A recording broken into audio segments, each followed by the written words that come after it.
Politics is the ghost in the machine of most campaigns. The theory, the different kinds, and actually using them at your table can be really daunting because it's not just naming a king or drawing a castle on a map. There is a real rhythm underneath it all. But with all these moving parts, most people skip politics or they bury it until it disappears. You know, your players will stop seeing it or they'll just skim right over the top of it. Well, all those details you spent months building basically turns invisible. But we can fix that. When politics works, it gives you endless hooks, just like a world wound or a great slow burn.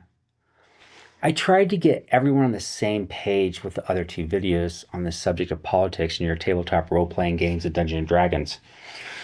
In the first video of the series, we talked about labor, money, political drift, and how people traded their freedom for safety or equality. The last one, video number 2, we covered laws, compromise, and control, and how every system has a nature of rule as it maintains control. Now we're in video 3. This is a guide to turn all that theory, terminology, concepts into something that you can actually use at the table. We're going to build a framework that keeps your politics consistent, no matter where your players wander off to. Because when they come back, those systems either need to be exactly the same, or you better have a damn good reason for why it changed. We'll map the flow of power, we'll define how it's enforced, and we'll see how it shifts. And we'll build the messages, the tones, and the machine of propaganda that makes it believable.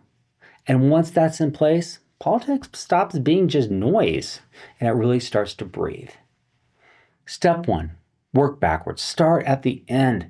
As you build your world, you already know what it needs or what you want. Maybe a thieves guild, a temple, a monastery, a kingdom, a single town struggling on the edge of the frontier. It doesn't matter. It still has politics. And every one of them wants something. They want more money, more food, more taxes, more defense. They want something. And that's the best place to start. By figuring out what those institutions are protecting or seeking. Because every power structure, no matter where it is in your world, is trying to maintain something. And that's the heart of control. And there are always two truths. The one they tell everyone, and then the real one that keeps them moving. As an example, a monastery might claim it exists for enlightenment, but what it really wants is to protect its own land and make sure it has enough food. And both truths exist together because one justifies the other. Working backwards in time lets you see this. Start with what they want. Ask why they need it. Ask what threatens it. And that's where those 6 questions come back in. Specifically, question number 2, what does it want? Question number 3, what threatens it? These 2 questions pull an abstract faction or information from your present weave. And your present weave is the part of the world that they can actually touch. Now, this weaves are people, places, institutions in your physical world. The idea is that if you know what threatens a group, a place, or a non-player character, or even a kingdom, you know exactly how the pressure lives in your campaign right now. And while you're there, think ahead to question number 6. You know, what happens if it wins or loses? Because every want, every threat, every bit of control only means something if there's consequences. Victory and loss are the stakes that make your world feel like it really exists. And if you're new here to this channel, here's a quick reference on the 6 questions. Number 1, where did it come from? Number 2, what does it want? 3, what threatens it? Number 4, what is it connected to? 5, how is it changing? And number 6, finally, what happens if it wins or loses? You use these as a map for building anything and everything in your world, from your present weave, your slow burn, your world wound, to even your characters. They all use those same 6 questions exactly to help you see how things are connected, so you can see that overlap in those threads. They also apply to your political systems Once you start building with them, you'll see those threads everywhere. One group might want something that is the same thing that threatens another.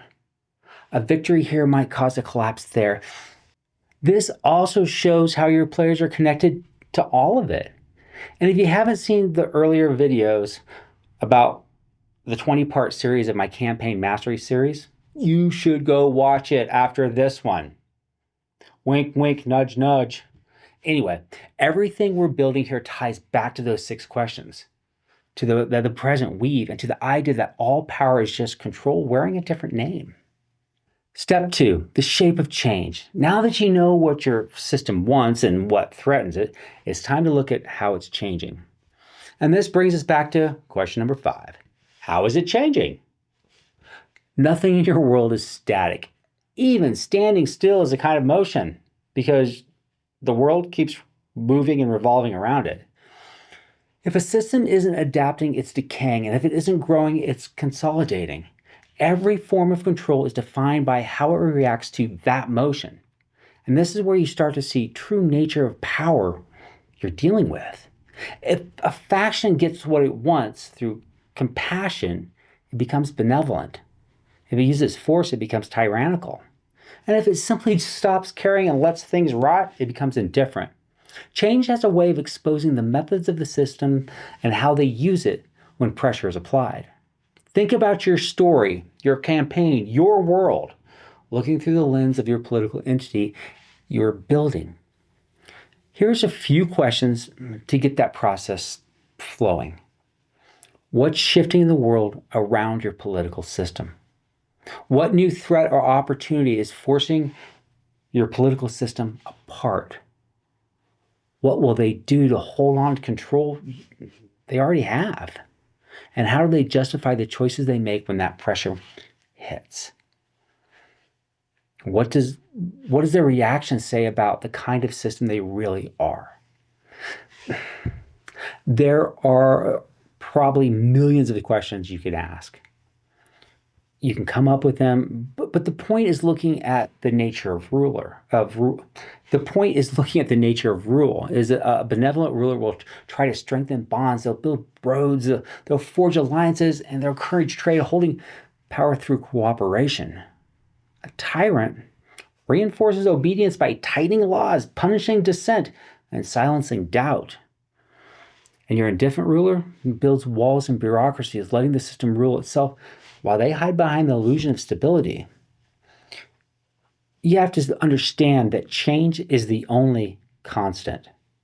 Every reaction, every adjustment, and every refusal to act is part of that motion. This is what keeps the political side of your world. It gives the idea that it's alive.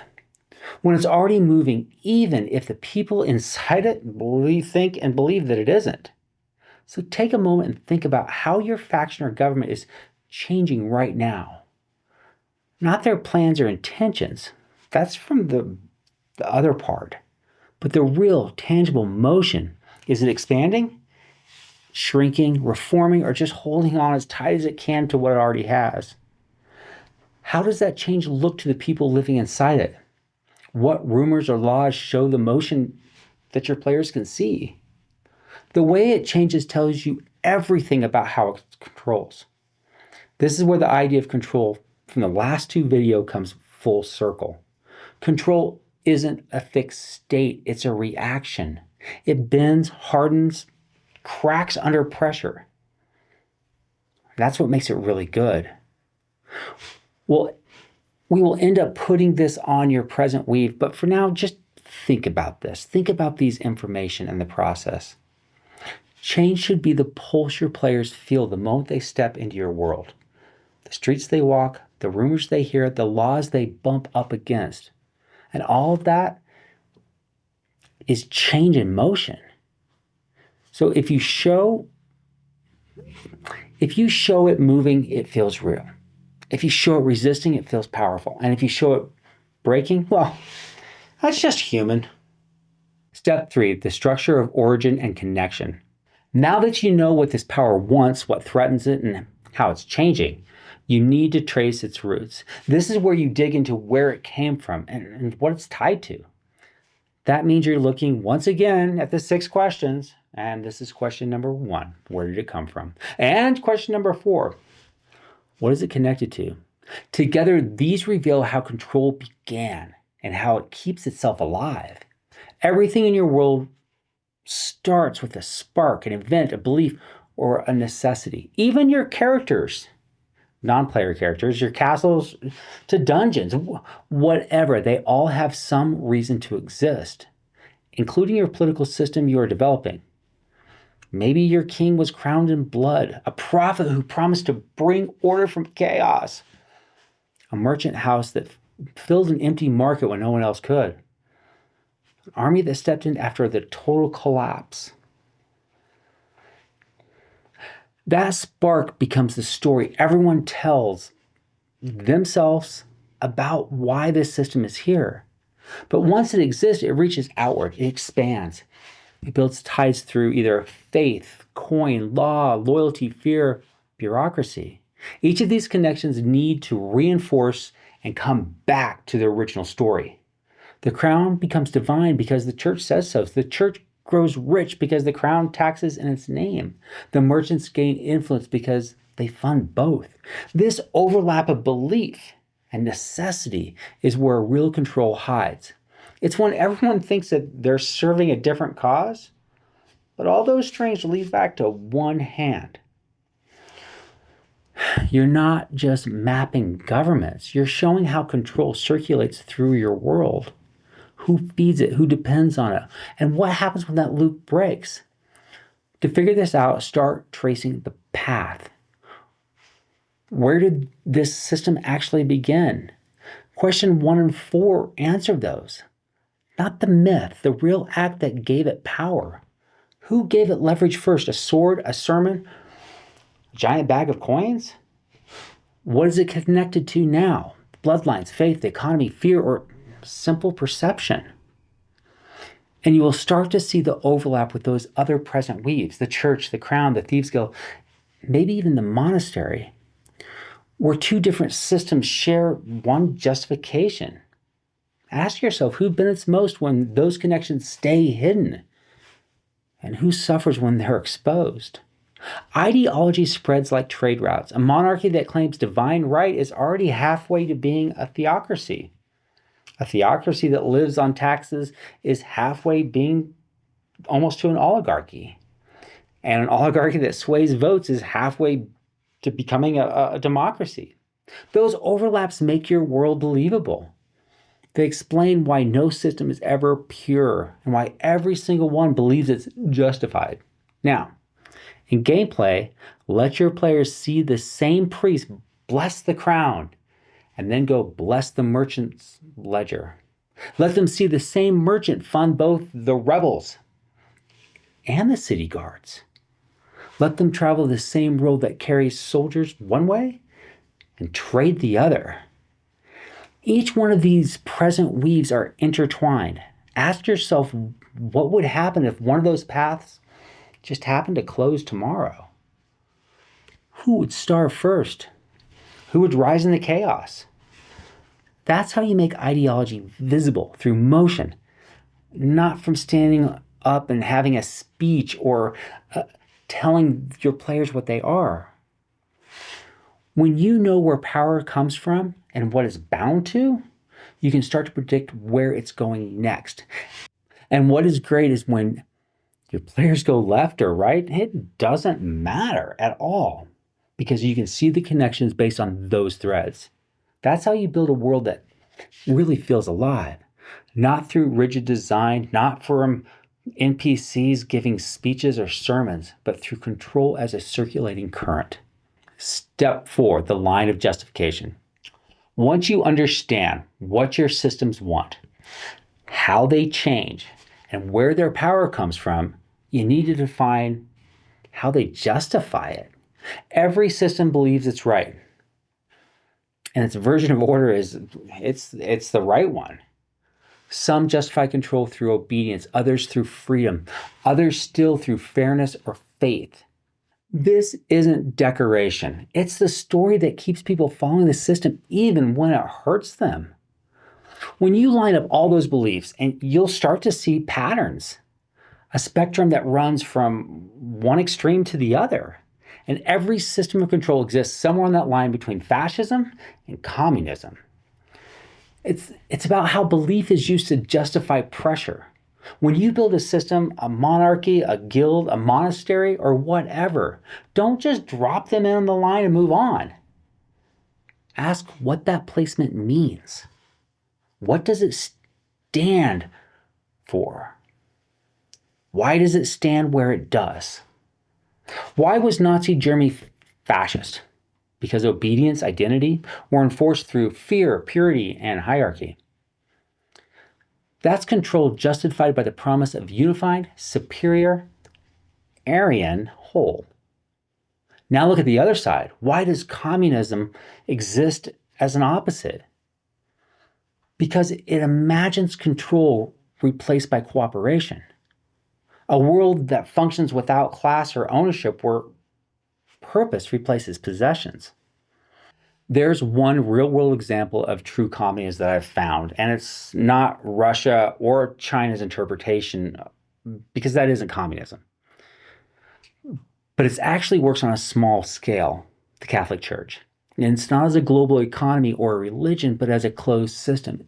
Inside the church, the vow of poverty becomes a miniature version of Marxist ideal. Those who took it surrender all their personal property. Their labor serves the collective good. They're provided for, not paid. They don't work for greed, they work for purpose. And it only works because everyone inside agrees to the same belief, that their work serves something greater. These are the type of questions you really need to ask. You need to really dive into those whys. Now, pull back to your world. Every ruler, guild, order lives somewhere along that same line. This isn't just a map of political system, it's a map of belief. It's a measure of how people justify control. A fascist state justifies itself through hierarchy and obedience. A socialist collective justifies itself through fairness and shared labor. An authoritarian rule justifies itself through the idea that stability needs domination. Theocracy justifies itself through a divine purpose. A communist state is a classless society where all needs are met. And a democracy justifies itself through representation and the illusion of a shared voice. Every one of them believes their version of order is the right one. When you build your factions, decide where they fall on this spectrum and why. Ask what belief keeps them standing. Ask what desire pushes them toward one end of or other of that spectrum. Ask what made them drift in the first place. Because the moment that line of drift is what your players feel standing in your world. Even individuals carry their own place on that line. Your non-player characters, your players, they show by their actions what they believe about order, freedom, fairness, and duty. When you know where people are and power sits on that spectrum, you're no longer guessing at motive. You're mapping belief itself. Step 5, enforcement systems. Now that your organization exists, it needs a way to make these rules real. Belief does not hold a system together. Enforcement does. That is what turns words into consequences. It's the guards in the street, the stamp on the warrant, the tax collector at the door. Start by making the form. You're going to sculpt it. Give the enforcement arm a name. It will feel more real, and you can keep coming back to it a lot easier. Is it the city guard, the nightly order, the merchant enforcers, the temple wardens, the inquisition, the tax office, or even the night watch, like in the Game of Thrones? Then decide what people see when they meet them. A uniform, a banner, a seal, a color. The one object that immediately says who they are. Next, decide the enforcement type. Most organizations use a mix. So pick a primary and a secondary. Coercive, administrative, moral, economic, or shadow. Define their reach. What can they do without permission? What requires authorization? What does the funding come from? And who signs the orders? These answers define how much pressure they can apply and how visible that pressure is in your world. Set their rhythm. Patrols, audits, curfews, markets, days, holidays, tax collection days. Players need and want patterns, even if they don't say they do. Something predictable that they can either exploit or avoid. If enforcement feels random, it just feels like chaos. But if there's a rhythm, it feels real. Give them some rituals also. A guard salute, a priest's blessing, a clerk's stamp. Rituals make enforcement believable and repeatable. They have a way of turning routine into authority. And then build an escalating ladder, a fine, all the way to finally death and execution. This ladder tells your players what their actions will cost. They should always have a sense of what happens if they push too far, or how the system holds its population accountable. Finally, give them a flaw. The flaw is a way for you to have a constant story hook to keep things moving. It doesn't need to be blatant. It can be hidden. Corruption, divided loyalty, crippling bureaucracy, sympathy, addiction, or even something as simple as pride. But a single weakness is what makes them human. A corrupt officer becomes a contact. A bureaucrat becomes a bottleneck. A fanatic becomes a problem just waiting to happen. This gives dialogue for you to exploit under the merchant's breath, or a way that your players need to figure something out. Maybe that pride is a way that they can get in to see the king. This shows how the world feels not just about the rules, but about the rule. Do commoners resent the tactics, the enforcement, or do they fear them? Do nobles see them as a useful tool, or are they threatened by their own power? Public opinion is its own form of control. It decides who gets away with what, and always tie your enforcement back to that ideology. Fascist systems use spectacle and fear. Authoritarian systems use dependency and lies. Religious ones use faith and moral pressure. Democratic systems use paperwork, votes, and bureaucratic exhaustion. Each method is a reflection of where they sit on that line. Keep your enforcement consistent. It builds both trust and tension. If a guard reacts the same way every single time, your players learn how to navigate the system. That predictability is important. And finally, make sure this furthers the goal of your present weave. Let enforcement touch the players directly, a fine, a permit, a delay, or an inspection. Make it matter immediately. Do not just describe these systems from afar. Let them live it. Let them be in it. Let your players feel the grind of control closing in around them. Step 6, the toolbox of control. Every world runs on pressure. When that pressure builds, whether political, social, or spiritual, someone always finds a way to direct it. There are 5 tools that our leaders reach for to control the narrative of that pressure. That's what control is. It's not about morality or maintenance. It's about intent. It's how rulers, counselors, and factions guide behavior. Power has learned how to manipulate its population for its own means and goals. They use these tools, or slight variations of these tools, to get what they want. And they're not linear staircases of progression.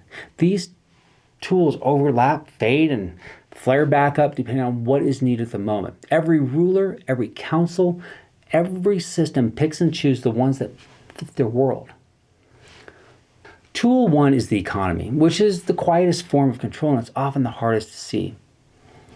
Keep people working, keep them fed, and keep them buying stuff, and they will usually stay pretty steady. A full stomach does not guarantee obedience, but it does make life pretty predictable. Rome kept its citizens calm with bread and circuses. Gladiator fights. Post-war America built itself through wages, industry, and the promise of comfort. A steady rhythm makes for steady people. In your world, a guild might lower its prices to gain favor or raise them to break a rival. The economy is not good or bad. It's a current, and whoever manages the flow guides everything else. Tool 2 is fear, and when it works quite a bit differently. It doesn't have to be loud or cruel. In fact, it's often quiet. It's that tool to keep people alert and organized. The Cold War era, duck and cover. Well, if you're old enough to remember that, that drill taught both survival and unity. And fear of Russia. That same fear also kept uncomfortable questions quiet. A city that warns of monsters in the sewer might be really protecting its travelers. It might also just be trying to keep people away. Fear can be used to shield or to shape. Either way, it keeps order. Tool number 3, the idea of a promise. A promise is really just about motion. It turns patience into participation. Every power structure uses it. Socialism promises equality. Capitalism promises opportunity. And your faith promises you salvation. And all of them have turned belief into organization. At your table, a noble might promise land for loyalty. A temple might promise peace in exchange for service. A promise, they don't choose sides. It simply gives people a direction to move in. Tool number 4, the blame game. But what it really gives is focus. It tells people where to look when things go wrong. It can be used to connect or divide. Reformers use it to expose corruption, while tyrants use it to point fingers at their enemies. During the Black Death, rulers blamed witches and heretics. In the 1930s, Germany blamed minorities and intellectuals. The United States has used test scores to push for more studying. In all the cases, blame moves anger away from the throne, the pulpit, or even the president. It steadies chaos by giving it a target, where that target is right or not. Tool number 5 are lies. They are meant to hold a structure together just long enough for something else to replace it. A captain tells the soldier that the reinforcements are on the way. But they're never coming. A mayor insists the city stores are full when they're definitely empty. These lies buy time and keep panic at bay. Or they keep everyone guessing and uncertain of the facts. But regardless, when they are held too long, they rot trust from the inside out. Used briefly, and they can preserve it. Even confusion has value. And finally, the actual physical toolbox itself. And this is what holds all 5 of them. Propaganda. It works like a giant amplifier.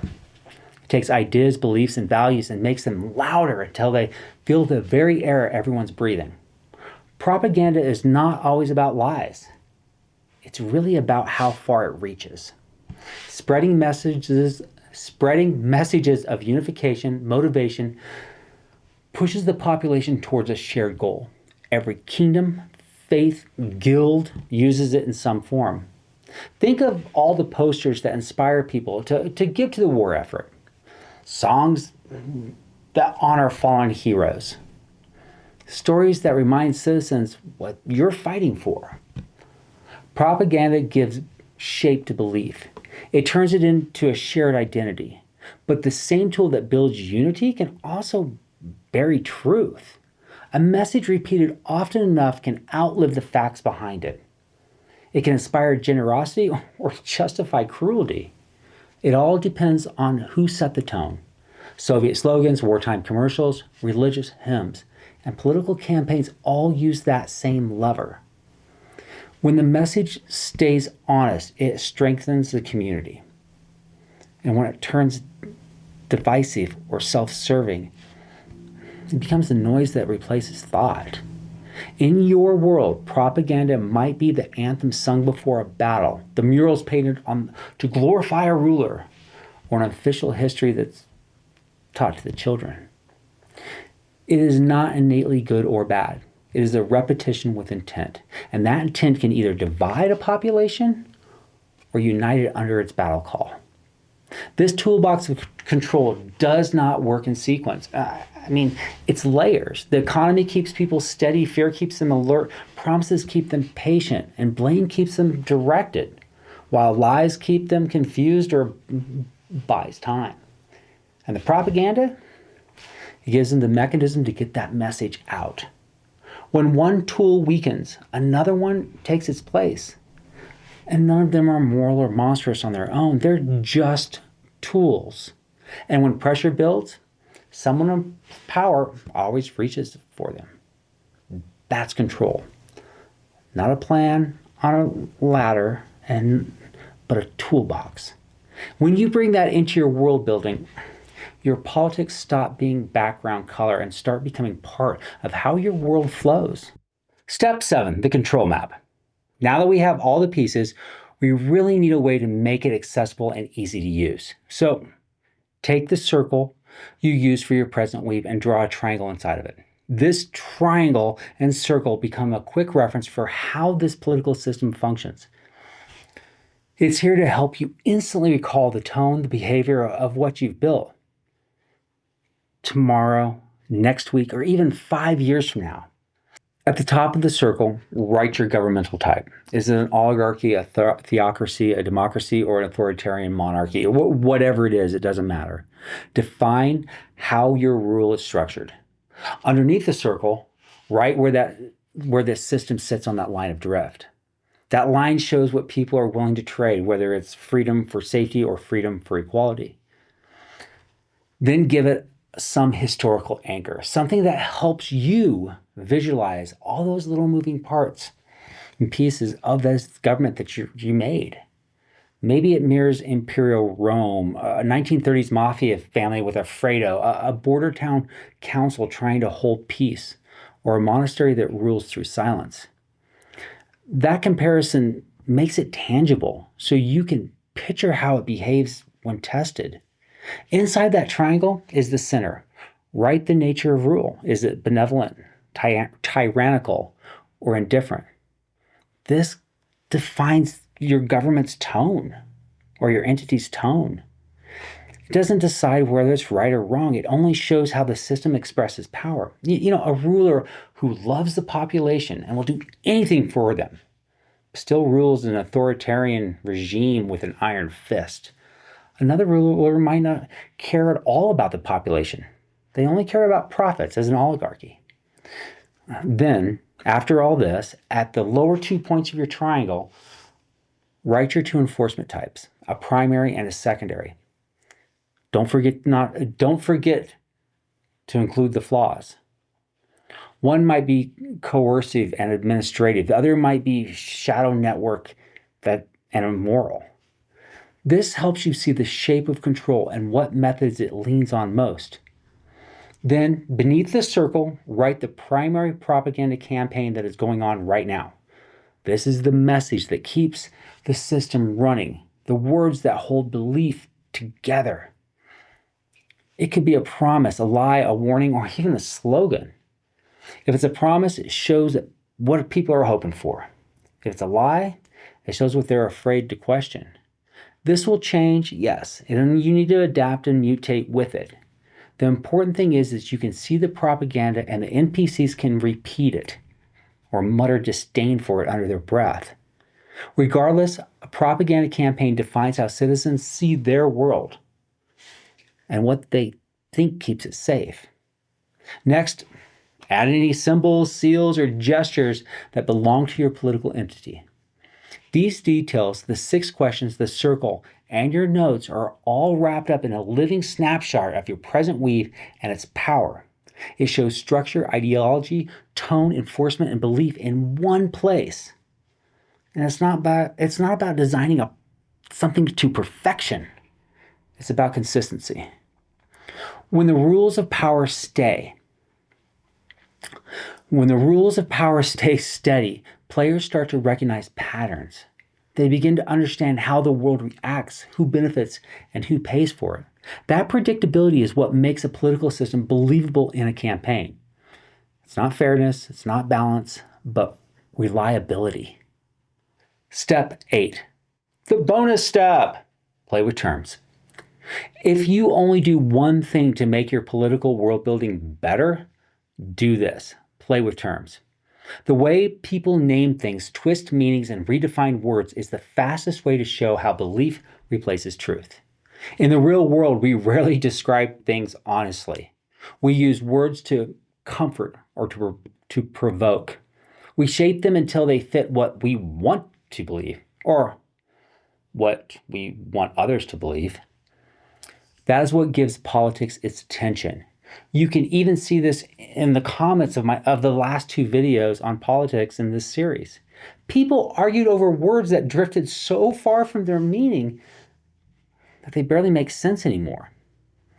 They twist or demonize terms to suit an agenda, and they think that makes it true. We cling to language as if it defines truth, but the words have been bent and reused so often, they've lost their center. We build arguments on foundations that no longer match reality. Hell, we still use dead languages like Latin for law and medicine just so the meanings don't change every time someone decides to reinterpret a phrase on a whim or a whine. Catapultam abeo, nisi pecuniam omnem mi dabis, ad caput tuum saxum immanem ittam. I have a catapult. Unless you give me all the money, I'll send a huge rock at your head. At your table, use the same principles. Let your factions, your rulers, your religions hide behind their language. Do not call things what they are. Call them what they want to be seen as. And you don't need to lie. You just have to frame it different. A dictatorship that calls itself the free city, a church that claims to be the voice of the people, but silences anyone who questions it. The power is not in the act itself, it's in the labels that hides it. And it's not just flavor, it is how belief functions. After World War I, Germany was collapsing financially. The Socialist Party rose and promised unity, labor rights, and shared prosperity. And then came the Nazi Party, calling themselves the Nationalist Socialist Party, to hijack that movement and trust to redirect it. Their names sold socialism, but the system they built was fascism. They never wanted socialism. It wasn't about policy, it was about perception. And the same thing happens in personal labels too. Someone can call themselves a Christian because they know scripture and they went to Catholic high school, but belief is built from conviction, not vocabulary. The title does not make it true. And that's my point. In your world, anyone can claim anything, a holy order, a democracy, a republic. But the meaning only matters when it's tested. When the truth underneath it all bends, the cracks are going to show. So when you're building your system, do not chase perfect accuracy in your language. Let those words drift, because once people start believing the word over the truth, the illusion becomes stronger than reality. That's where real power lives. Not in armies or gold, but in the agreement about what the words sound like they mean. Conclusion! Go make your world political. Everything in this series was made to give you a solid base to build from. Something strong enough to hold weight, but also flexible enough to make it yours. Politics is never simple. It's people trying to live with choices that rarely have clean answers. It's fear, need, compromise, all wrapped up in this same breath. Control is more than soldiers or taxes. It's that quiet, half-spoken agreement that everyone still pretends makes sense. When the best systems start to break, when empathy fades, don't let your empathy fade. Greed fills the empty space where understanding used to sit. Corruption grows in the corners, and no one wants to look at that. That pressure is what gives your world its pulse. Rulers give ground because they're scared to lose what they built. Followers stay in line because they think stepping out of it will make things so much worse. And the ones caught between it all, the farmers, the priests, the thieves, the soldiers, they keep it all turning in their own way, even when it costs them the most. That's where the weight comes from.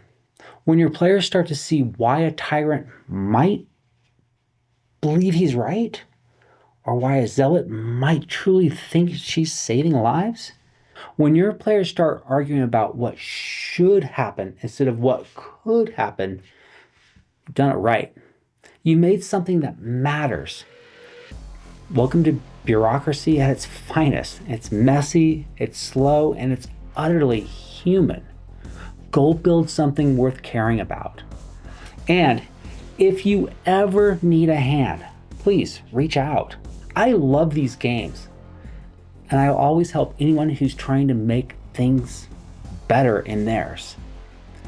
If this helps you build a stronger world, hit like, leave a comment, subscribe, do the things the algorithm demands you to do, or at least you should because you like me and you think these are awesome. And if you want to help keep this going, or you just want to buy me snacks, join the Ko-fi or become a member. You won't get anything fancy, but you'll be part of the Fluffyspawn, the reason this whole thing keeps moving.